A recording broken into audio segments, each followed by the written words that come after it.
Akurát teraz sedím vo fajnovom BMW X5 M-paket, parádne vyluxované, čisto novúčičke, no dobre, tak má pár tisíc, 3000 km konkrétne. Skúste hádať, komu to auto by mohlo patriť. Prvá šifra je číslovka 33 a druhá šifra je miesto, kde sa nachádzame, a to je hokejový štadión Spišská Nová Ves.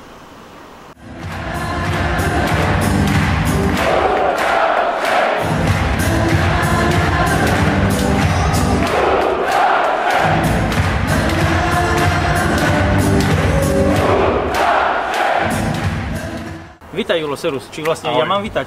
Sme v Spišskej Novej Vsi pred zimným štadiónom s číslom 33 a dôvod, prečo sme sa tu stretli, lebo tento mladý muž sa chystá do Švédska svojím prvým vysnívaným druhým reálnym autom. Čože si to vybral? Tak potrebovali sme trošku väčšie auto. A prečo? Tak, sadili ste? Áno.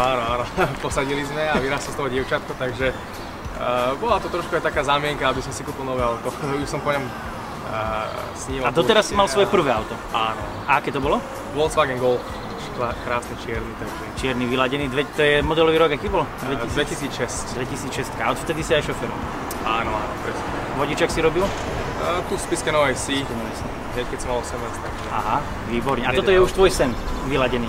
Áno. Dlho som sa rozhodoval, čo za auto si kúpim a nakoniec ako najlepšia voľba mi vyšlo to BMW. Veľké, pekné, spoľahlivé auto. Veľmi dlho si vyberal, či? Čo ťa namotalo konkrétne na BMW? Lebo to nás zaujíma všetkých šoférov, keď si chceš kúpiť auto, že čo je ten konkrétny posledný moment, ktorý ťa presvedčil? Taká skôr intuícia, alebo nejaký taký ten cit. Páčilo sa mi to auto, páčilo sa mi viac aut. Rozhodoval som sa medzi 3-4 modelmi SUV a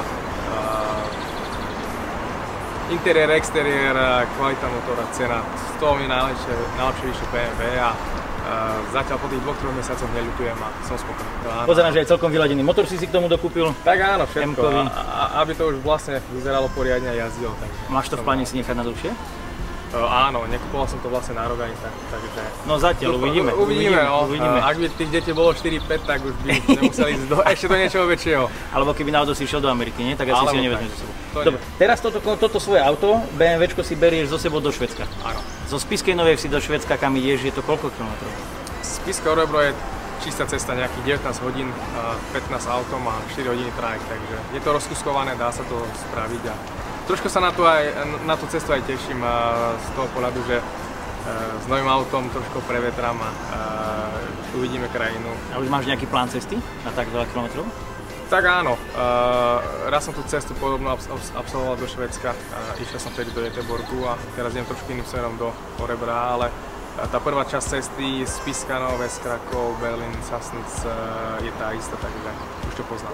Čiže na konci Spišskej doľava smerom na Krakov. Tak nejako. Najbližších 19 hodín asi na ihrisku. No a hneď sme pristali. Jak tam riešiš únavu, keď sa chystáš na takúto dlhú cestu? Idem skôr spať, aby som bol čerstvý a... Čiže cez deň sa chystáš na cestu? Áno, cez deň. Nerad jazdím v noci, som unavený a fakt ten biorytmus toho športovca, že v noci má spať, chcem dodržať a pôjdem ráno, niekedy okolo 11 hodiny večer ide ten trajekt. Čiže tvoja hlavná cesta je dojsť zo Spišskej na trajekt? Áno. A potom sa trajektom prepravuješ koľko hodín? 4. Tam si vlastne nájem sa, pospím, zoberiem si kajutu a je to super, 2 hodinky sa vyspím, popozerám niečo na trajekte a idem ďalej. A potom už iba z trajektu priamo do cieľa? Z trajektu do cieľa nejakých 5 hodín, takže je to taká, nie je tam diaľnica, je skôr taká rýchlostná cesta plus taká klasická švédska cesta 2-1-2-1, kde sa tie prúdy striedajú a je presne cez stred Švédska, je tam vidieť krásne tie červeno-biele domčeky a tak, takže kto si chce zajazdiť a vidieť Švédsko, tak práve tou cestou z toho Malma do Orebra cez Jönköping. A už si nechávaš auto v Švédsku? Áno. Či tam jazdíš bežne autom? Bývaš niekde blízko toho štadióna, kde trénujete? Bývam blízko, no a niekedy je lepšie ísť podľa mňa bicyklom ako autom, keď sú zápchy, ale aj kvôli rodine, aj tak chceme trošku pocestovať, lebo tie posledné roky sme sa pohybovali v centre a teraz keď budeme mať malú, tak chceme trošku popozerať aj okolí, takže za to s týmto väčším autíčkom. Ako sa jazdí vo Švédsku?